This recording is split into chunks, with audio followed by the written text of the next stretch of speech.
Good morning. And welcome to Unity Church of Clearwater. My name is Cynthia Mackey, and I'm on the board of directors here and a prayer chaplain and a youth ministry volunteer. So if you're interested in volunteering for anything, you can see me anytime. But today I wanted to focus on the fact that prayer is the heart of our Unity ministry. Prayer request forms are found in the lobby and in the prayer room down the central hallway, and may be placed in the prayer request box that you see here on the platform. It's right there. Or in the one that's in our prayer room. These requests are kept in confidence and lifted up in spiritual consciousness for at least 30 days by our ministry team. Now let us affirm divine guidance, healing, prosperity, freedom, and peace for each and every name that has been shared as we begin our worship with the reading of today's daily word lesson. At this time, please silence your cell phones and take a deep breath as we become centered.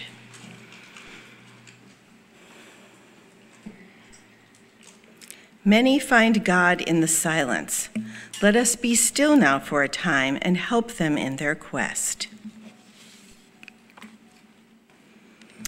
And today's daily word is entitled Joy.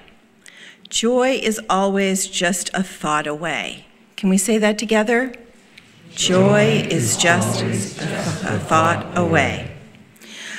While receiving a gift may make me happy, unadorned joy is itself one of the greatest gifts I can experience.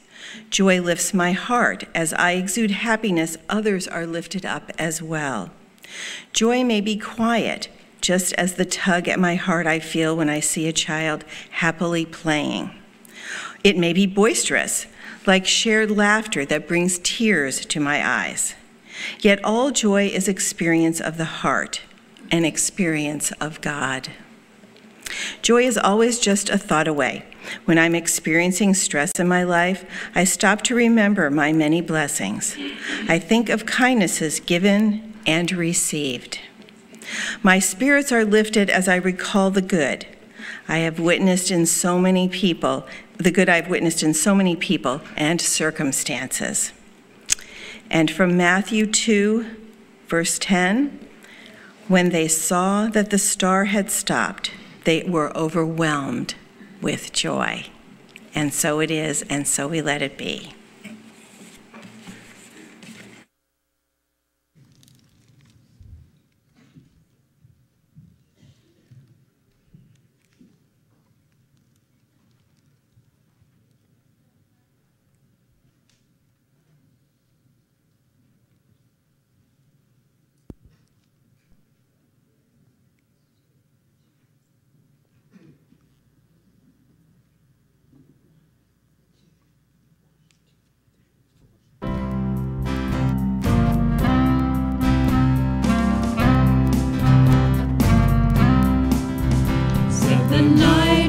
To the little lamb, do you see what I see?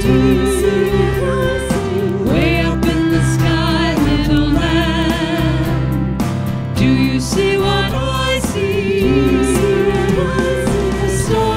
A star, dancing in the night with a tail as big as a kite, with a tail as big as a kite.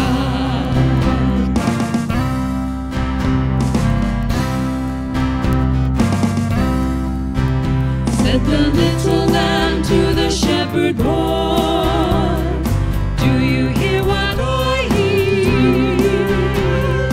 Ringing through the sky, shepherd boy, do you hear what I hear? A song, high above the tree, with a voice as big as the sea, with a voice as big as the sea.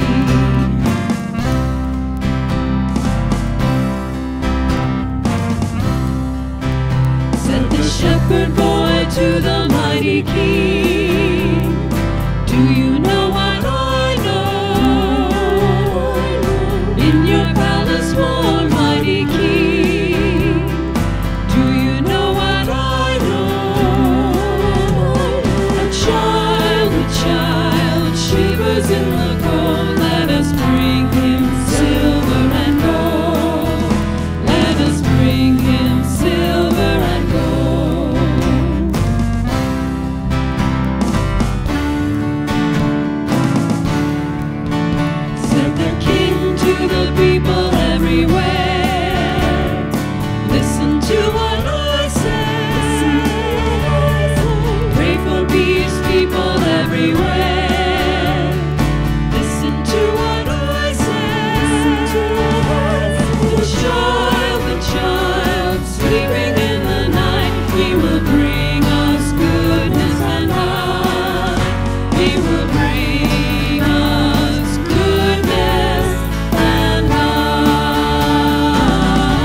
Thank you, Merry Christmas, and welcome to Unity. Please stand and sing House Built on Love. 1, 2, 3, 4.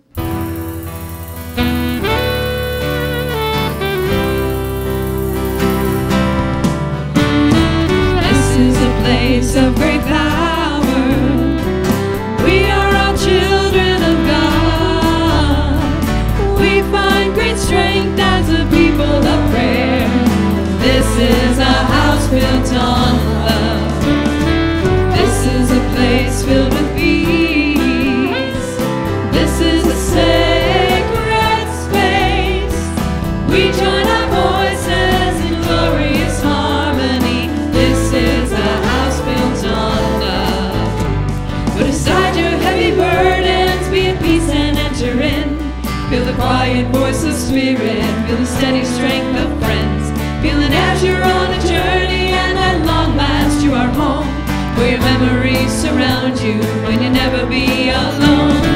This is a place of great power. We are all children of God. We find great strength as a people of prayer. This is a house built on love. This is a place filled with peace. This is a sacred space. We join our voices in glorious harmony. This is a house built on love. Let's take this opportunity to turn to someone standing next to you and say good morning.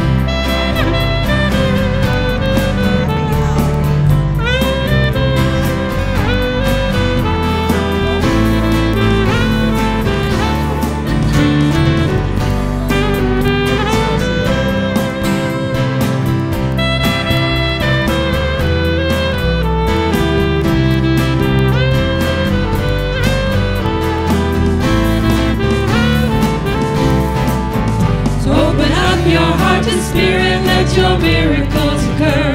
Never underestimate the power of the spoken word. Just conceive it to receive it. God has promised this to you.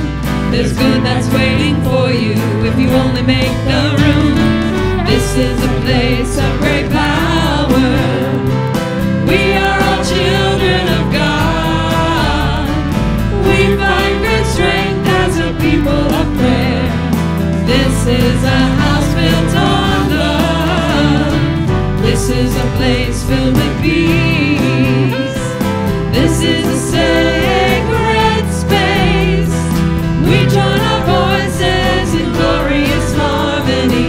This is a house built on love. We find great strength as a people of prayer. This is a house built on love.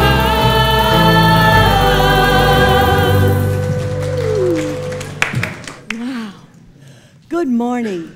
Good morning. What an awesome day this is.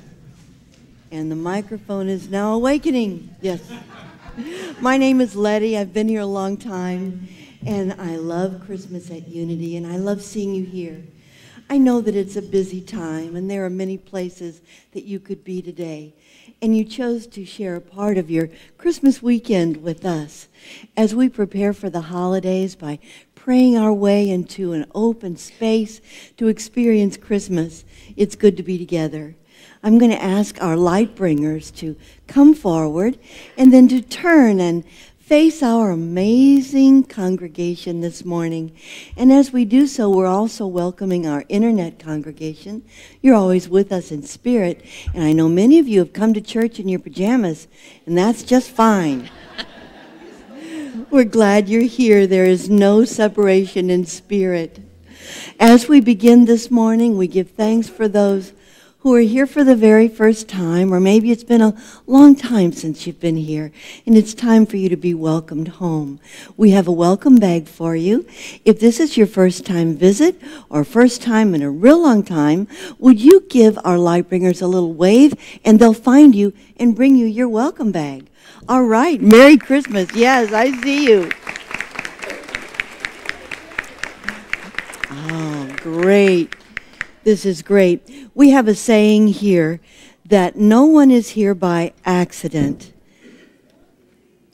that we're here by divine appointment. There is something that our hearts are longing to experience, the blessing of this gathering, the blessing of these ideas that we share, and that we're here especially, not only to be blessed, but to bless others around us. Believe me, there are people around you who could really use your smile today and your encouragement and your prayerful thought. So thank you for the gift of your presence. We're glad you're here. And as we begin this morning, we like to speak our opening statements. They'll be here on the screen. Together, there is only one presence and one power, everywhere and always. God, the good, omnipotent, and God is love. And let's speak this word aloud together. In our unity of purpose, we are guided by infinite wisdom, renewed by abundant life, and prospered by divine love. And in the silence,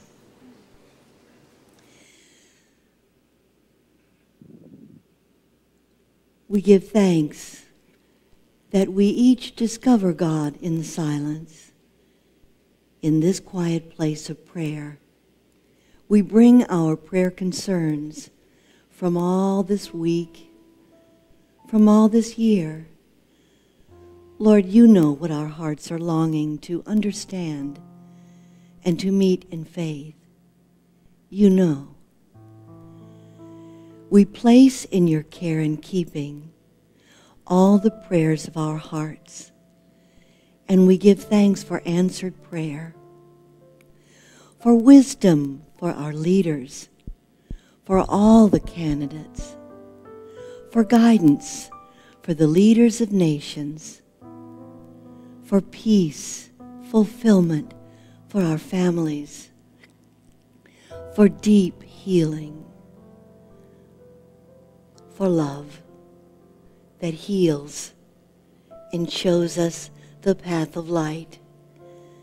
Thank you, God, that it's Christmas time. In the name of the Christ within all, amen, and so it is.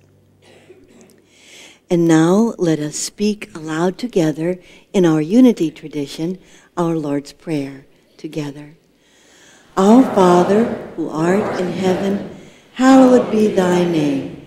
Thy kingdom come, thy will be done, on earth as it is in heaven. Give us this day our daily bread, and forgive us our debts, as we also have forgiven our debtors. And leave us not in temptation, but deliver us from error. For thine is the kingdom, and the power, and the glory, forever and ever. Amen. And so it is. And now let's sing our way into meditation together.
In the quiet space that is prayer, we behold the manger of the heart, a simple place, approachable, welcoming, sheltering, and peaceful. And here in the midst of this prayer, the awareness of that nature of love, that unconditional love as expressed by Mary, the mother of Jesus.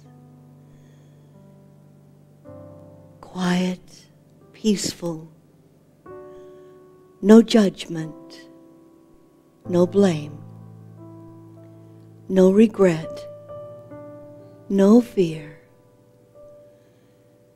expectant of joy,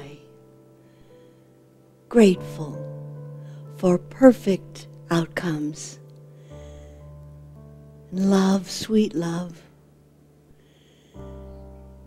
it accepts us, welcomes us, nurtures and heals us, and brings us thought by thought, prayer by prayer, step by step, closer to Bethlehem.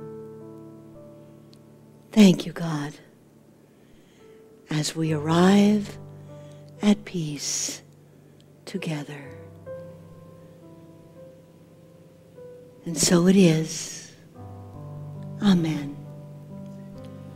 Holy night, perfect light, Christ of God, oh how bright, doth thy Spirit shine always, healing blessing us each day. With thy heavenly love, with thy heavenly love.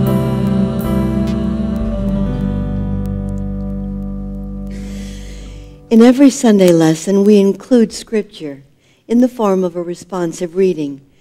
I select 4 quotations from Scripture, and then we share together affirmations after each one. It's an invitation to you to speak the spoken word of faith aloud. And as we share the spoken prayer, it's very healing. It unites us in consciousness, and it helps us to prepare for our own miracles. It's a little bit long this morning because it's a Christmas story, and I wasn't sure you'd heard it before. I just like the words. From the Gospel of Luke, and by the way, some scholars suggest that Luke attained this story from Mary herself, so it feels firsthand. Joseph too went up from Galilee, from the town of Nazareth to Judea, to the city of David that is called Bethlehem, to be enrolled with Mary, his betrothed, who was with child. While they were there, the time came for her to have her child, and she gave birth to her firstborn son.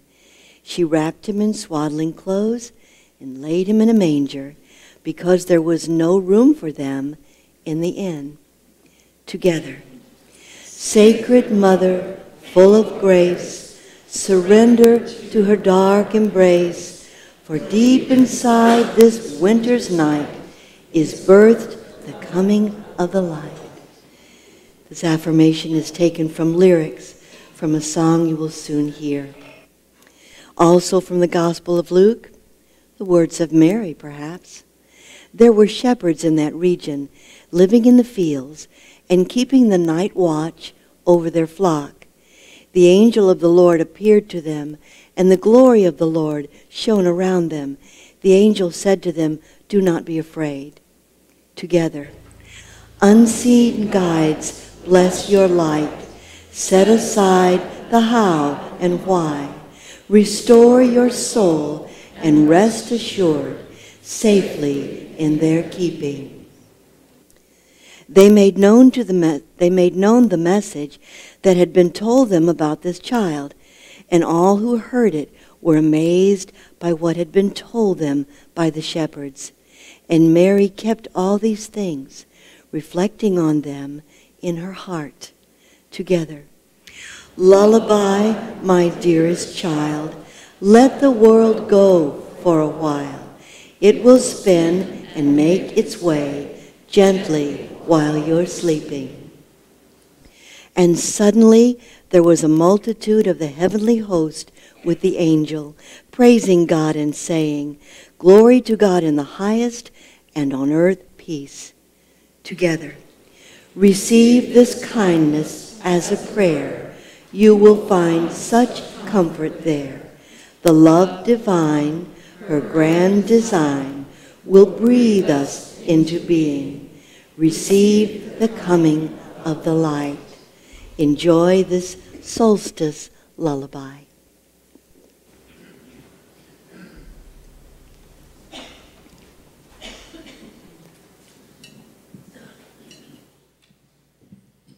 Good morning.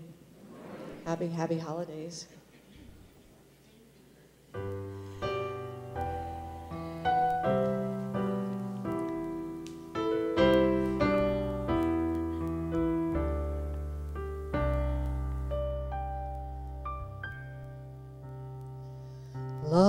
Lullaby, my dearest child, let the world go for a while.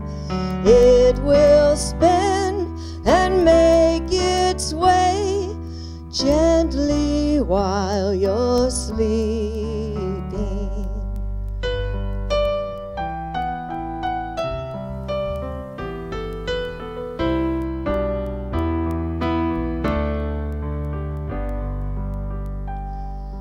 Unseen guides, bless your life.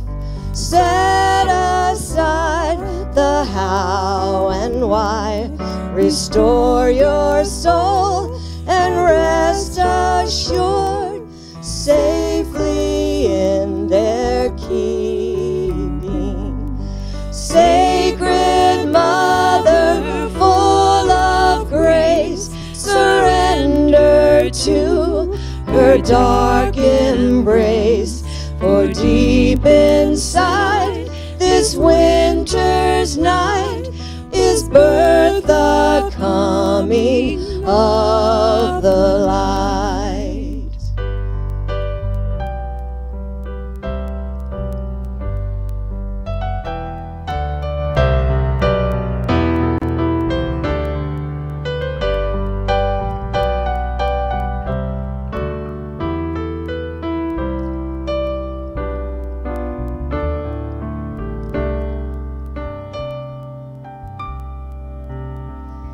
Receive this kindness as a prayer. You will find such comfort there. The love divine, her grand design, will breathe us into being. Sacred Mother, full of grace, surrender to her dark embrace. For deep inside this winter's night is birth the coming of the light. Ooh, ooh, ooh.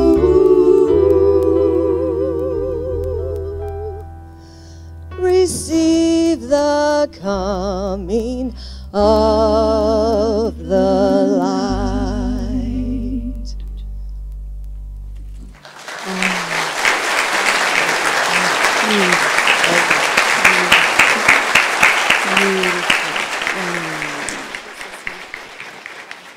This isn't working?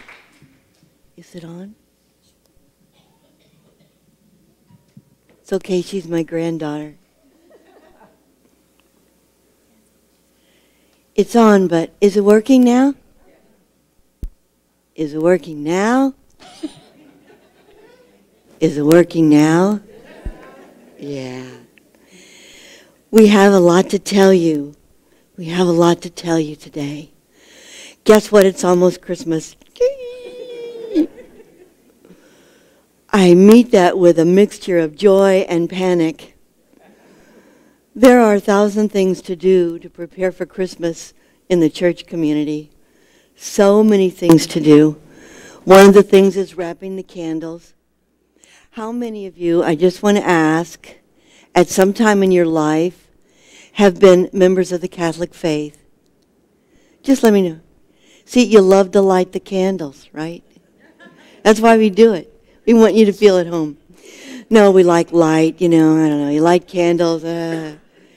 You're all puzzled now. Why did she say that? Last Sunday was quite a trip. I had not been able to find my notes. And I don't refer to them a lot, but it's like a security blanket. They're there, So I couldn't find them. And while I was talking and trying to fill time, they were rushing at home and going to the office and looking through everything and trying to find my notes to bring to me. And they brought me lots of pieces of paper, but none of them were my notes. And it turns out because I recycled paper, I had printed them on the back of something else. And I couldn't see them, though they were right in front of me. And it's often that way with our miracles. So today I made sure that I would recognize my notes. So since I had red lipstick on, I put a big kiss print on every page of my notes. So now I can find them. Oh. And sometimes it just takes a little love to acknowledge that miracles are happening all the time, and that it's important that we acknowledge them, even the small miracles. When we come to church, we often have in mind a Christmas list to God of things that we'd like to see happen right now, this year, in our lifetime, somehow. And Christmas, I think, is the opportunity to entrust those things to the great invisible. And trust that out of seeming nothing, wonders can come. And out of darkness, light. You know that tomorrow is the winter solstice, the 21st. And that means it's going to be the longest night we have. People throughout time on planet Earth have acknowledged this. It's just amazing when you don't have TV and electric lights in your cities and cars to drive around and all the distractions of the internet, you notice things. And people noticed the days were getting a little shorter. I think it's good that even if by the calendar or something on TV or something we hear in church like this, we remember that there was a time, long, long ago, in the dawn of humankind, when people might have been concerned. The sun might be going away, and it might not come back. It might just keep going away. And with it, the seasons and the fruitfulness of the land and civilizations and life itself. Regardless of the various mythologies and rituals of religious seeking, that chronic human thought has been part of humankind.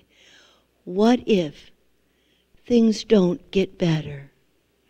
What if they continue to become darker, more difficult, sadder? We wonder. And I think we all need a little Christmas, whether we call it the birthday of Mithra or a Ahura Mazda celebration or Hanukkah or whatever. It's a human desire to seek the light and do something in preparation in your life to be prepared to receive more of it. We have seen things on the news this year, this month, this season, that can cause people to feel that the light is slipping away. But we don't really believe that. Because no matter how many times we experience a winter solstice in our lives, and I see your faces, I know that many of you know what the dark night of the soul feels like.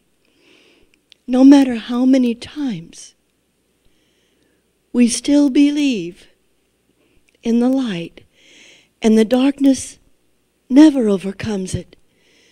It's like that James Taylor song, I've seen fire and I've seen rain, but I always thought I'd see you again.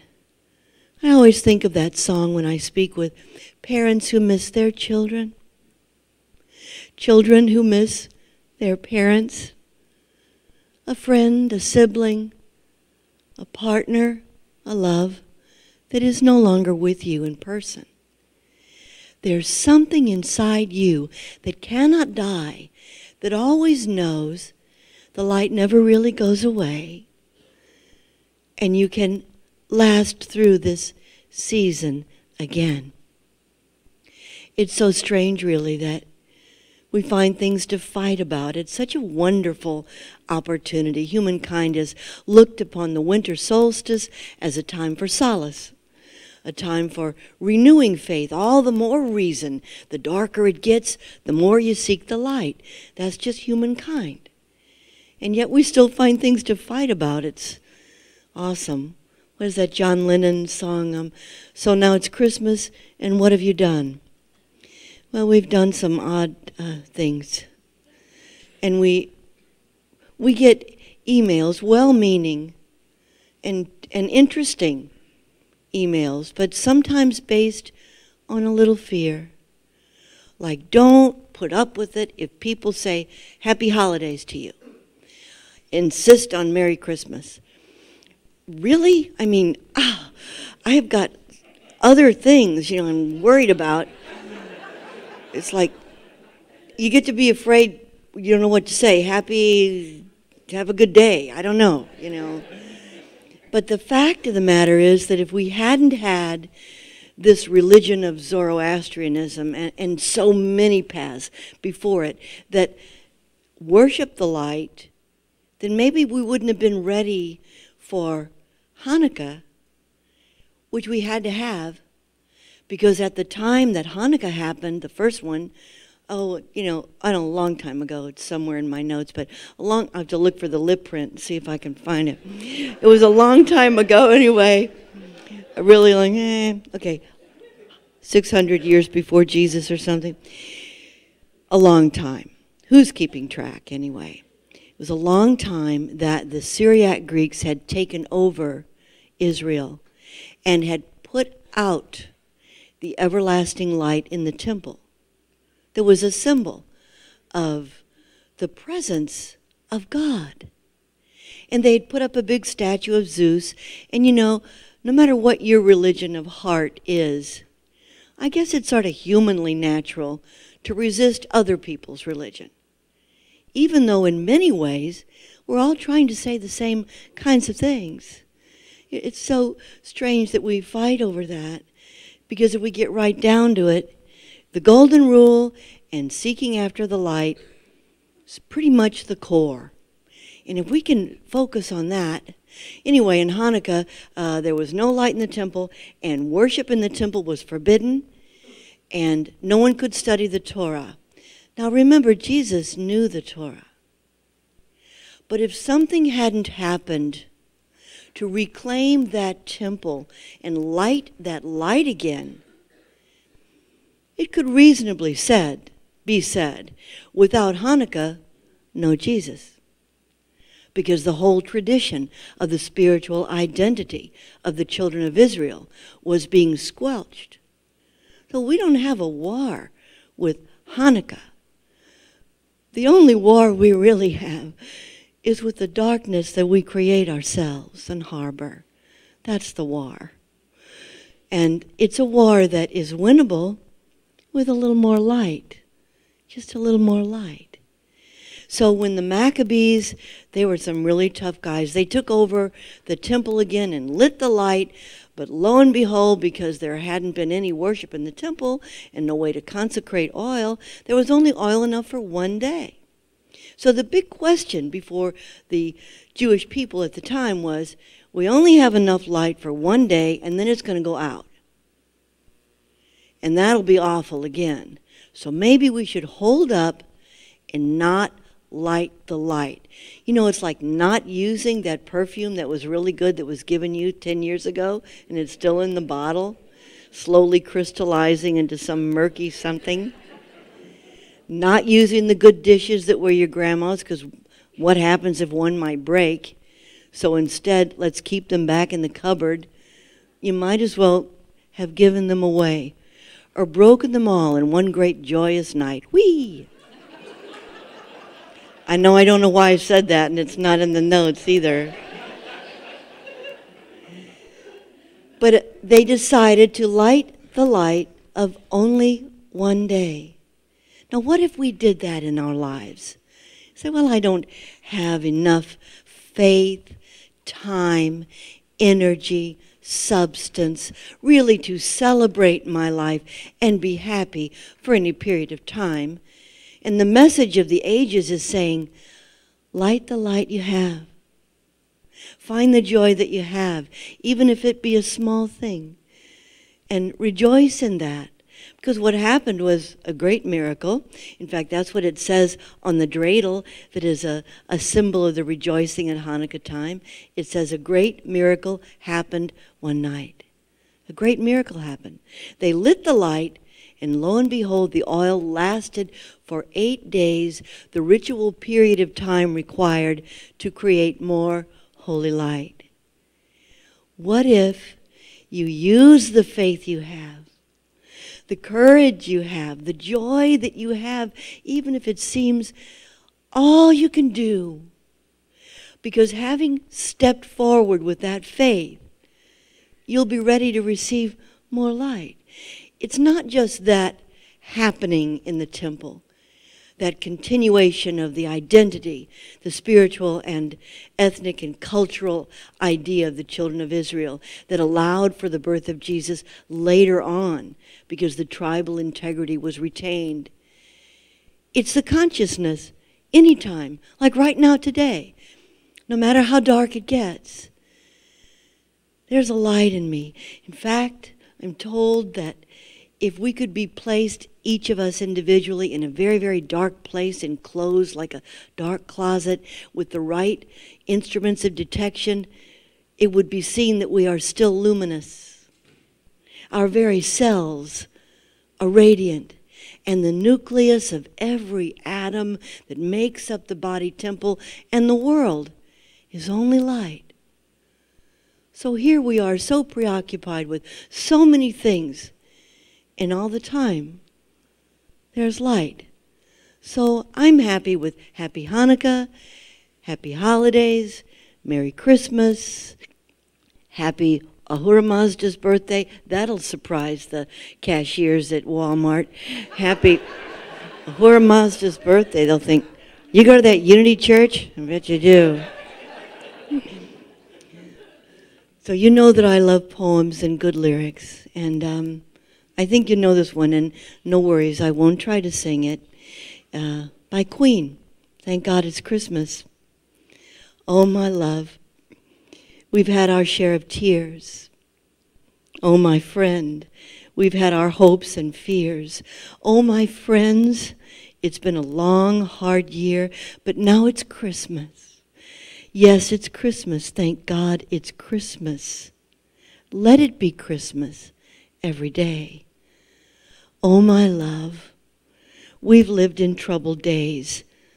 Oh, my friend, we have the strangest ways. All my friends, on this one day of days, thank God it's Christmas for one day. As much as I complain about all that has to be done to celebrate Christmas properly, I'm glad we have it. And I think our hearts do need it. All the Herods in the world cannot take it away. That too is part of the Christmas story. Many people have said, well, yeah, I'd like to go to Bethlehem. I'd like to be there where Jesus walked. I'd love that. But not these days. But you know the funny thing, well, it's not funny, but it's funny, that it's always been risky to go to Bethlehem. It was risky when Joseph and Mary went to Bethlehem. Very risky. Anything could happen to you.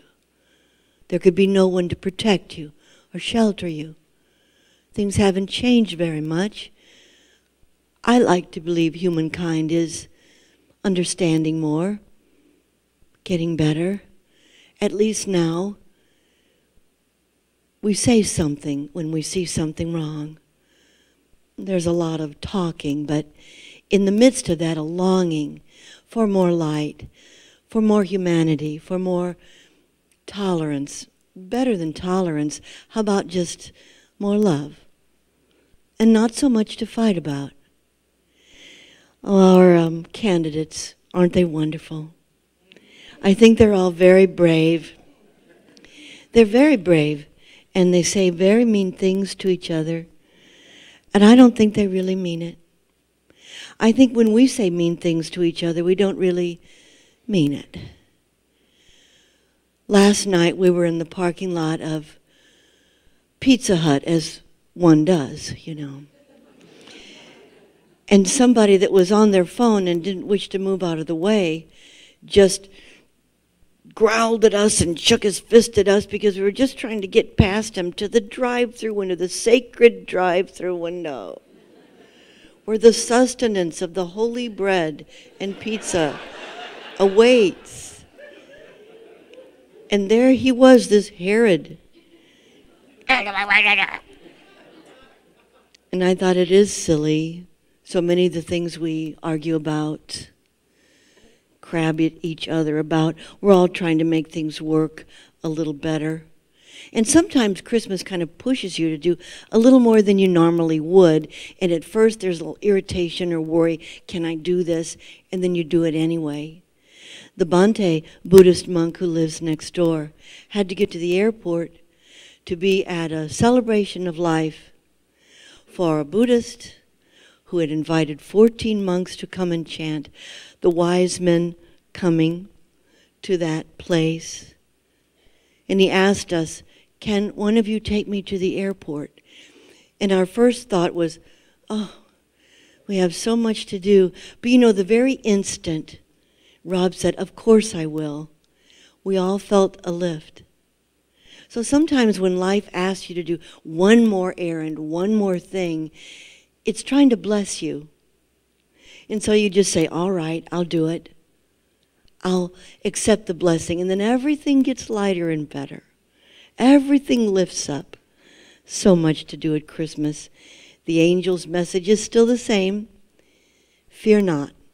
Now you know that line. What does fear stand for? False evidence appearing real. So many of the things that worry us at this time of year will vanish. They have no power. We can come through it. We will not live terrorized.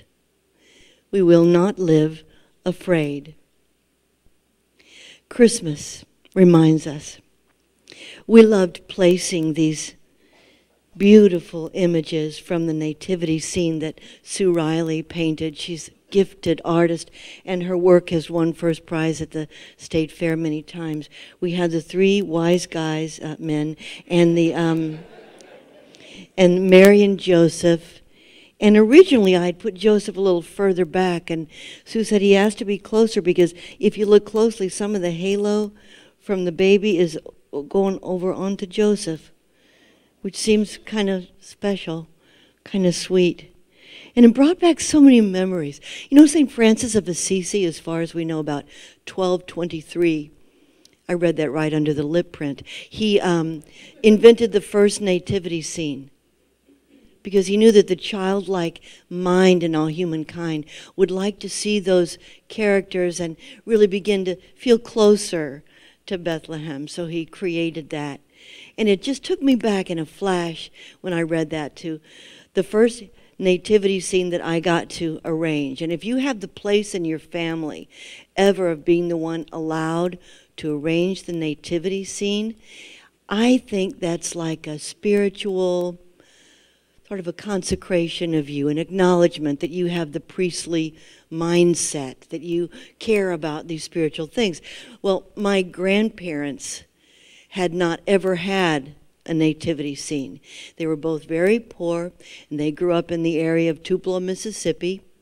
And the day they got married, my grandmother's 17th birthday, in her mother's living room, she married my grandfather, who was Choctaw.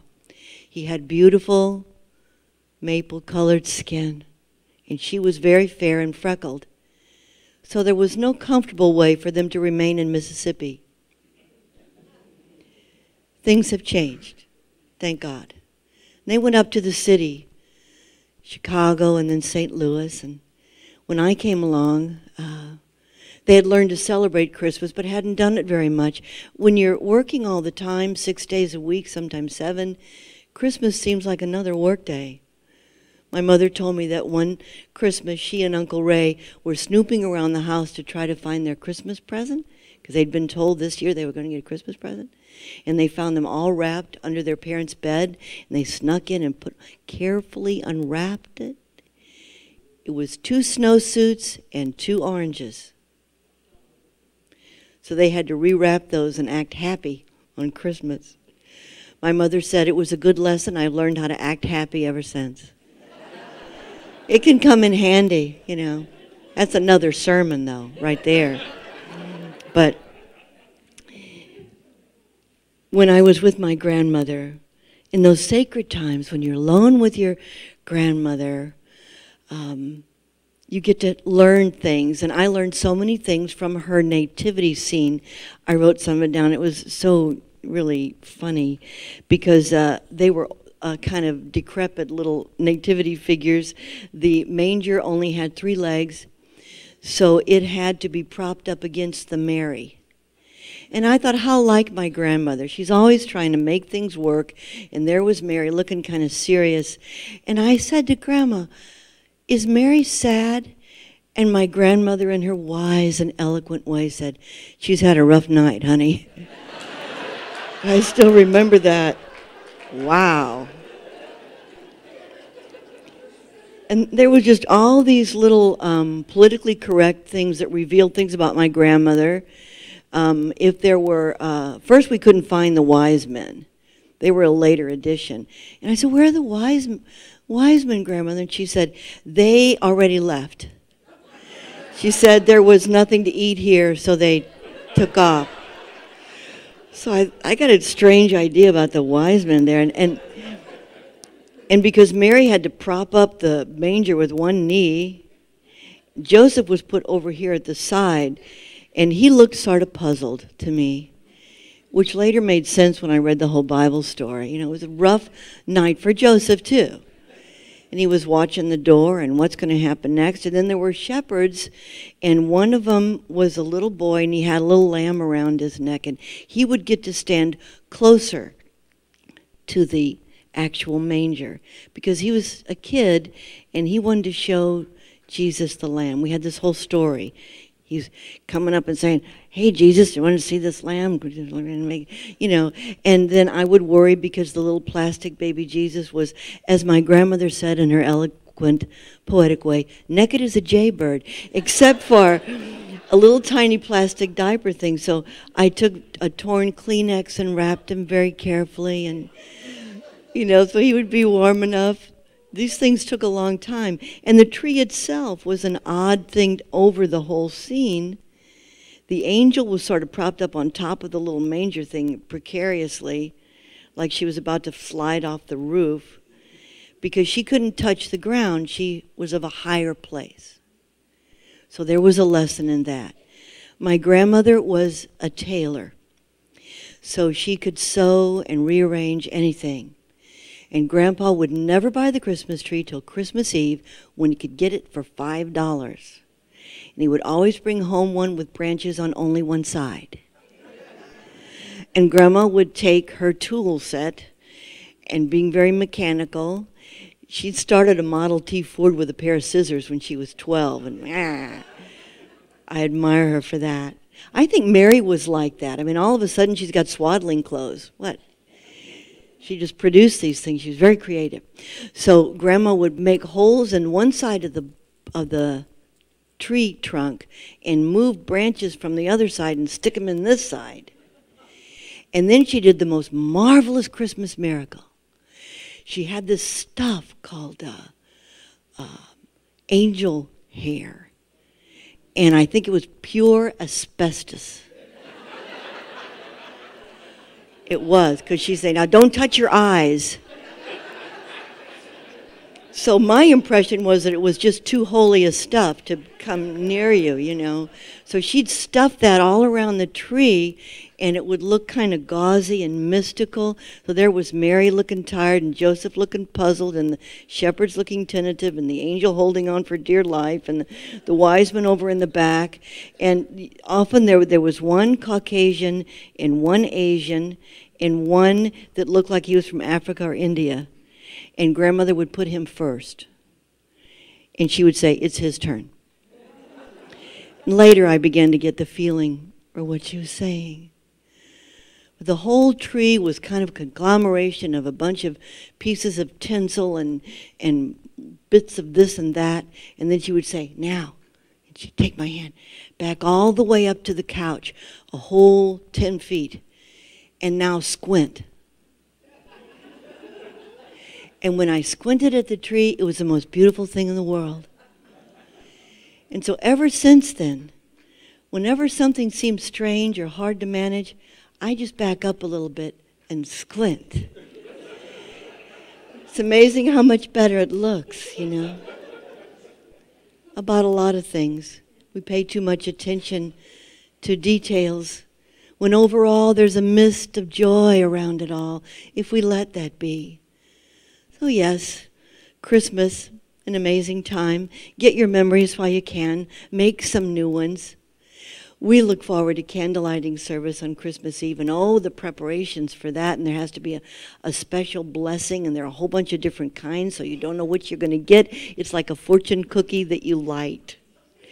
And you get this blessing wrapped around the candle, but we have found through many years of endeavor, the tape doesn't hold it on. And rubber bands don't hold it on very well unless they're the tiny orthodontic ones. Trial and error.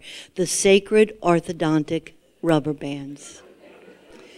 So we had ordered them a week ago, so we'd be ready. And Russ finally opened the box from Amazon. Amazon, the all-knowing. And we took them out, and they were neon, and they were the wrong size and the wrong thing. 6 o'clock last night, he's calling Amazon. They get these lovely people that are very patient with this robotic voice. Hello, sir, and how can I help you?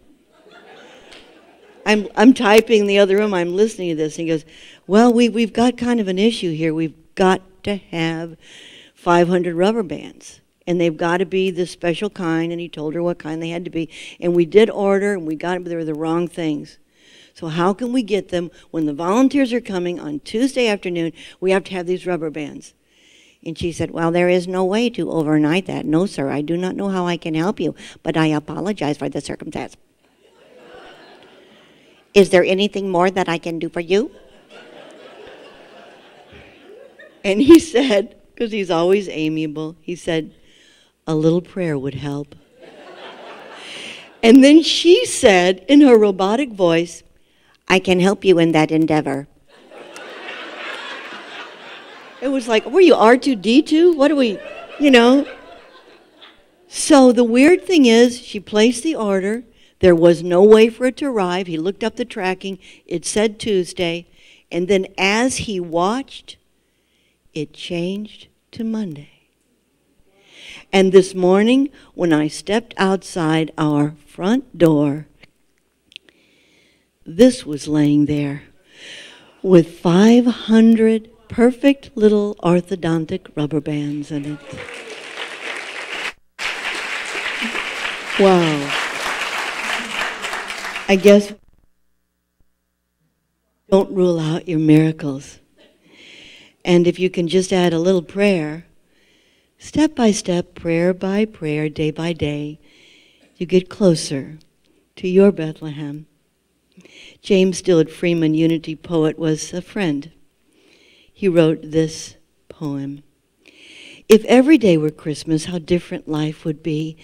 If not one day, but all the year were ruled by love and peace.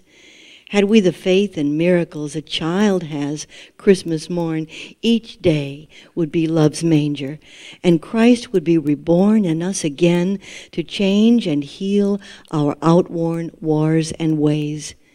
Had we a child's or shepherd's gift for wonderment and praise, yet every day is Christmas when we learn to live by love's law, learn not how to get, but only how to give. And like a child can wonder, and like a child can pray, but have the grown-up wisdom to give ourselves away. Let's keep Bethlehem close this Christmas. God bless you. Happy holidays.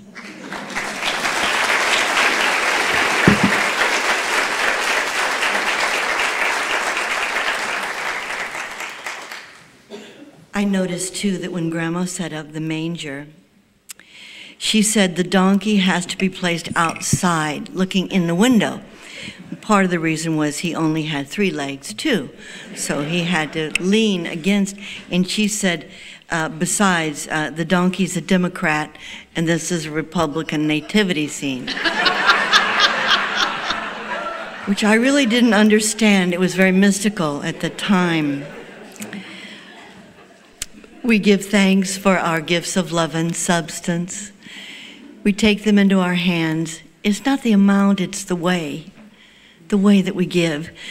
This year, just this week, several miracles have happened to help this church come through to longer days and more light, and we're deeply grateful. Divine love, through me, blesses and multiplies all that I have, all that I give, and all that I receive. Thank you, Father, Mother, God. Enjoy your journey as we listen.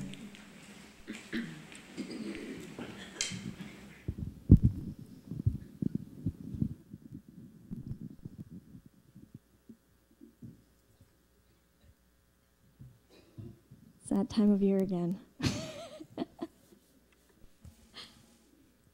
you. Merry Christmas, everybody.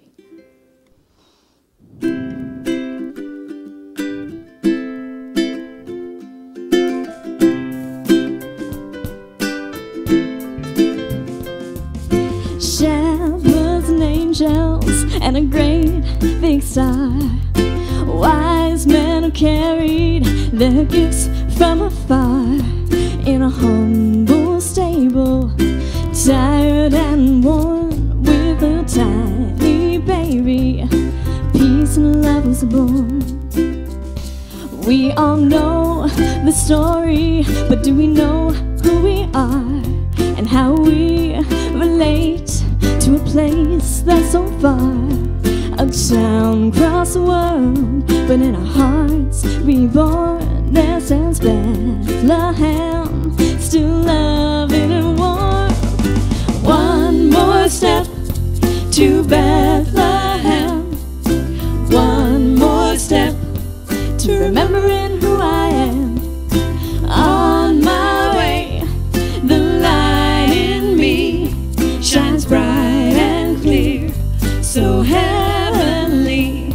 So don't forget, but remember who you are, that we all have inside that same big star.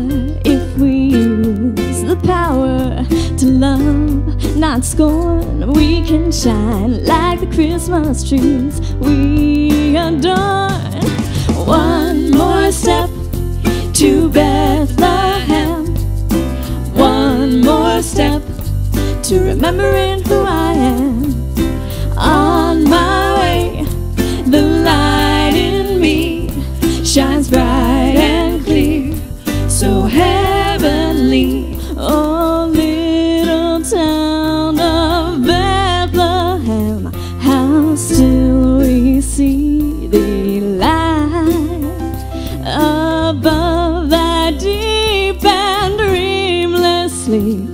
The silent stars go by.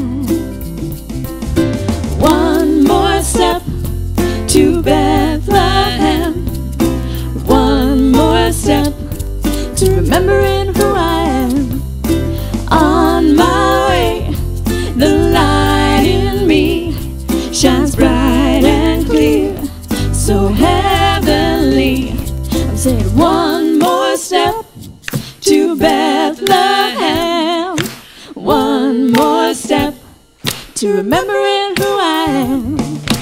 On my way, the light in me shines bright and clear, so heavenly, so heavenly, so heavenly.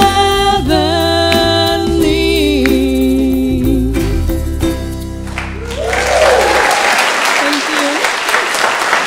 Merry Christmas, everybody.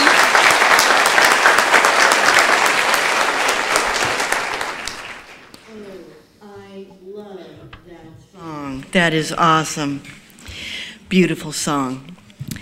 And if you ever have a song caught in your head that you don't want in your head, just say, one more step, and then you'll have that song in your head, because it's wonderful. I'm loving it. We give thanks for these gifts of love and substance.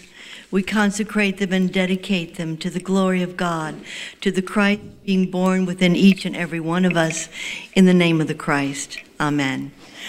Just before I bring in our youth ministry, I want to give you a couple quick announcements because I almost forgot. I want to thank our volunteers who came out yesterday to help with housekeeping, and for the students of the Lorraine Academy who provided chair massages to many volunteers. And that was a lovely Christmas gift. Our Youth of Unity made 100 holiday ornaments, and we gathered 120 stuffed teddy bears that were lovingly contributed to hospice again this year. If any others have arrived, we're going to bring them to them also. Our Wings group had a great luncheon at the nearby French restaurant Flying with Jerome, and they had a great time. Christmas Eve services are at 7 and 11. At 7, we'll have our full music ministry. At 11, we'll have Angie Catt with Leddy Hammock, and we're so glad that he'll be here with us. Our New Year's Eve burning bowl service is at 7 p.m., and we could use a volunteer to assist John Krogan in preparing the charcoal for the burning bowl that is disguised as a trash can with special vents. And don't forget our annual Youth of Unity treasure mapping at 6:30 p.m. on Sunday, January 3rd. It's not to be missed. Unity member and wonderful counselor Dr. Mary Ray leads Happy Choices workshops at Peace Cottage at 12:30 p.m. Saturdays, January 9th through January 30th. There's a small suggested offering, but bring a friend for free, and most of all, just be there. In the new year also, there's a great workshop starting on Tuesday evenings, New Year, New You, led by Dr. Pat Snare and our own Angie Catt. A wonderful opportunity to enter the new year empowered with wellness and a positive attitude. You're going to love it. Tuesday evenings, January 5th through the 26th at 7 p.m. at the Peace Cottage. You're going to adore it. Check the flyers around the church. The first service Saturday of the new year will be held on January 9th, and we're going to have black eyed peas and home-baked cornbread. And for everyone to eat, there's a blessing. Grandma said so, so it must be so. On January 11th, we have a concert by Greg Tamblin. He's one of our favorites. He is so much fun. Get the tickets in the bookstore right away. They're awesome stocking stuffers. And we have lovely things in the bookstore this morning. Christmas cards, jewelry, new books. Take a look and avoid them all. So have a great, great Christmas. Anything else? Have I forgotten anything? I remembered everything. Good. Don't forget to be good to yourself this Christmas. Enjoy your days. They're precious. Let's bring in our youth ministry. Let's sing them in.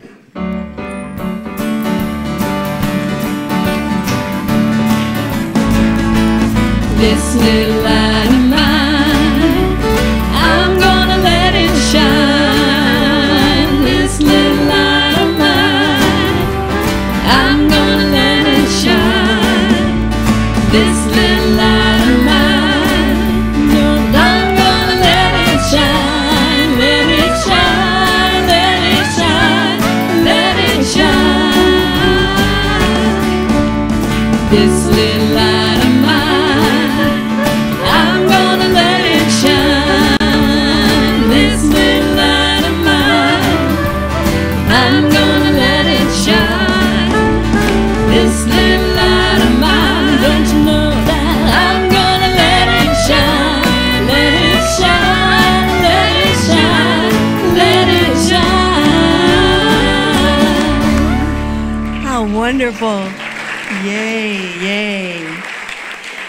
Somebody asked me if it's all right if the wise men wear fire helmets. And I said, absolutely, they came from afar. I had to get that out. I had to. Let's all rise together and let our wonderful youth ministry lead us in our prayer for protection. Have a safe and happy holiday together. The light of God surrounds us. The love of God enfolds us. The power of God protects us. The presence of God watches over us. Wherever we are, God is, and all is well. Let's join hands together now and sing Let There Be Peace on Earth, and let it begin with me. Merry Christmas.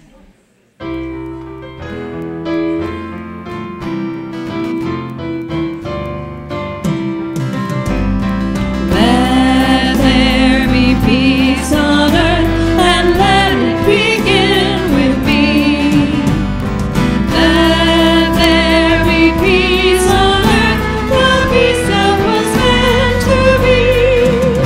With God as Father, Mother, a family are we. Let us walk with each other in perfect harmony. Let peace begin with me.